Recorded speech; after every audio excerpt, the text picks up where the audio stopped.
This week we're going to travel back in time to the ancient world of Mesopotamia, located in the valley between the Tigris and Euphrates River in what is modern-day Iraq. Mesopotamia is also known as the ancient Near East. And even while this is the area that's full of some of the most richest artifacts that we know of, it's also one of the most volatile places on Earth. It has been that way throughout its history. And because of that there is a lot more of a wealth of archaeological artifacts. So each time a civilization would come and overtake an earlier civilization, they would sort of build their houses and their cities on top of the rubble of the past. So by going through this ancient rubble, we find a wealth of art and artifacts. Now, it's kind of a problem also, because here we are in the most volatile region on Earth, where they say there's over 500,000 important archaeological sites, and it's a place that is in much turmoil today. And we're going to take a look at that a little bit further in the lesson. Now, before we do that, let's do the first things first, which would be the firsts of the Fertile Crescent. Okay, so let's try that. The first of the Fertile Crescent. We have the first wagon wheel, the first plow, irrigation, the first writing, the first arithmetic. Oh, I like this one. The first love songs, literature, the first organized religion, schools. How about this? The first library catalogs. They had the first 7-day week. The first time that pottery was made just strictly for art's sake that we know of. The first beer, the first 360-degree circle, the first astrology, and probably most important of all for their development, the first organized city-states. I want to look at a couple of cities and a couple of artifacts from these ancient times. So let's start with Jericho. Now, Jericho is in the present-day West Bank in Israel. People have lived in this city almost continuously, continuously for almost 12,000 years. So this town has been over 2,000 people since 7,000 BC. In the old days, the people lived in mud brick houses protected by stone walls that were up to 17 feet high. And the population, of course, needed the support of artists and artisans in order to meet the needs of daily life. So this helped the arts to develop historically. Now, the picture on the left really fascinates me because it relates to an ancient story from the Bible. This is a picture of the pool at Gibeon. And the pool that you see to your left and the spiral staircase are carved out of solid rock. Now, at the bottom of the pool is a passage that goes down another 50 feet to reach another hidden pool, so that if the citizens of Gibeon got in a siege, they could still get their water. I just find that fascinating. Now let's move on and talk about ziggurats. Ziggurats really fascinate me because they are one of those archaeological patterns that are repeated throughout the world. Here we have the ziggurat. Well, of course, in Egypt, we have the pyramids. And then there's the pyramids of Machu Picchu and of Central America and South America. They follow remarkably similar designs, which is this sort of going up skyward, kind of a large, colossal structure. How would you describe that? Well, this version is the ziggurat. And in the ziggurats, they had, at the top level, they would have all the most sacred religious practices occurring. And then as you got lower in the ziggurat, you would get into the more administrative functions of the city and of the temple. Now, often, ziggurats such as this one were built upon the rubble of that which fell before them. So that helped the height to get higher and higher as people would build upon the ruins of whoever came before. Now I want to talk about, showing up at your temple or church or whatever. Now everybody's busy, right? Well, in this ancient Mesopotamian time, people knew that they needed to get in there and pray to their gods, but they couldn't always make it. So there was these stand-in figures called votive figures. And in this case, people would have these figures carved to represent them that could be in the temple. We could say doing the work of being good temple goers, while the person who this was actually represented was out doing life. So votive figures are important. They're important to remember. They're small statues that were used to represent people at the temple and to be in the sort of a constant prayer, but really they're just small figures. Oh, it jumped ahead on me. Here we go.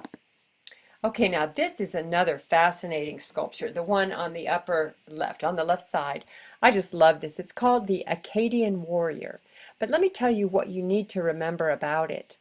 You see, this is made in bronze, and it is the finest early example of bronze sculpture that we know of. Now, what you also might want to remember about this piece is that it was in the Baghdad Museum. And at the time of the fall of Saddam Hussein, it did disappear. I have not heard of it coming back. I hope that it does, but this is just one example of an artifact that's stolen in wartime, sometimes to the benefit, because maybe this beautiful bronze sculpture is saved somewhere until more peaceful times, or sometimes they're destroyed. And we're going to talk about that in our discussion this week. So, the Akkadian Warrior is a bronze sculpture that is one of the finest early examples of bronze sculpture and is also one that was looted from the Baghdad Museum. Okay, I told you I would give you an answer to a test question, and that's it. Now I have to come up with a good joke, I guess. So the Akkadians, of which this was the Akkadian Warrior, let's go back. It's the Akkadian Warrior. Well, the Akkadians fell to a mountainous people from the north who ruled for about 60 years. And they had a king named Gudea. He rebuilt and restored many of the temples near the ancient city of Lagash. Again, this is in Iraq. So he made many of these votive statues of himself to place in various temples. I guess he put himself everywhere. There was about 20 of them that remain. Now, one of the interesting things about these statues is that they're carved from a stone called diorite. Now, diorite is a very hard stone, and it had to be imported over great distances. Another thing to note about this stone is that it was very difficult to carve because it was so hard, but also it didn't decay. So the statues that are carved out of diorite tend to hold up really well. And you know, we see this in the Egyptian sculptures as well, that most of their famous sculptures that remain were carved out of the same stone of diorite. Now, going back to Gudea, I really like this story because he's got this interesting symbolism that appears on all of his statues. They all have fish and water, and it's a little hard to see, but that exists here. And some of them even had working fountains. And this one has an inscription, and I will just tell you what it says because I find it delightful. This statue is dedicated to the temple, the sculptor, and all who view it, and to the divine poet and interpreter of dreams. So that's Gudea and the diorite sculpture. Now let's talk about the bull lyre. Now this is a fascinating and a very, very famous artifact from Mesopotamia. If you look on the right, you can see that it's a cow that's golden with sort of a beard of lapis and then this panel that's underneath it. Now a lyre is a harp. So this is basically a harp. Large harp. It's for this queen to play in the afterlife, so she'd have plenty of music. So if you look again on the right and you see the row of panels that are sort of in black and white, they're enlarged on the left. Now, I believe they follow the Epic of Gilgamesh, but if I don't know the Epic of Gilgamesh, I just think they're so odd. I really like in particular the one that's enlarged third down. Notice that there's a donkey playing a sort of a harp. There's a dancing bear. That donkey appears to be playing another bull harp, just like the one that we're looking at. But then I really like the little sort of jackal, whatever it is, coyote playing kind of a shaker down there. I find that wonderful. So I do want you to be able to recognize this because it's a very important piece. Babylon. Okay, so here we are. Babylon, the famous city that was built about 600 BC by King Nebuchadnezzar. This was built on the Euphrates River, and you can see above there's a reconstruction drawing where an artist has rendered what that city might have looked like. Now, if you look in the very back right corner of that, you see the ziggurat of Babylon. And if you come a little bit closer, you can see the famous Hanging Gardens of Babylon, which are one of the wonders, seven wonders of the ancient world. Now, if you look at the gates in the drawing, those very gates are pictured to your left. And these gates are now in the Berlin Museum. If you look at them, they're just beautiful. The blue that you see is actually a ceramic painted on a brick. And they're exquisitely painted. Everything has the symbolism. Each of the animals that are on there has a unique symbolism. But these gates are no longer in Babylon. They're no longer in Iraq. They were stolen by the Germans in around the time of World War I and taken to a museum in Berlin. Now, is this a good thing? This is not a good thing. This is something that we're talking about in our discussion this week. When is war booty useful? When is it useful to steal from another culture? So be sure and read all of the that we have in the discussion and then offer your response. And lastly, we're going to go to Persia. This is the ancient city of Susa, but we know it more as Persepolis. In the ancient time of 6000 BC, there was a man named Darius. Oops, I read that wrong. It was 600 BC. King Darius, what about that? 6,000 was a long time ago. But anyway, he was a very powerful king, and he built this city, and it's basically his fortress.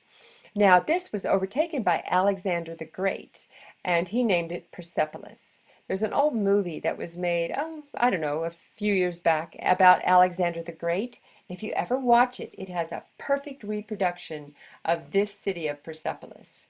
Now, the one more thing I really want to say about this city is the fascinating way that he protected himself. This city was surrounded by 40-foot walls with one opening. So to get in, you either had to scale these 40-foot walls that were not easy to climb, or you had to come up these steps that are pictured bottom right.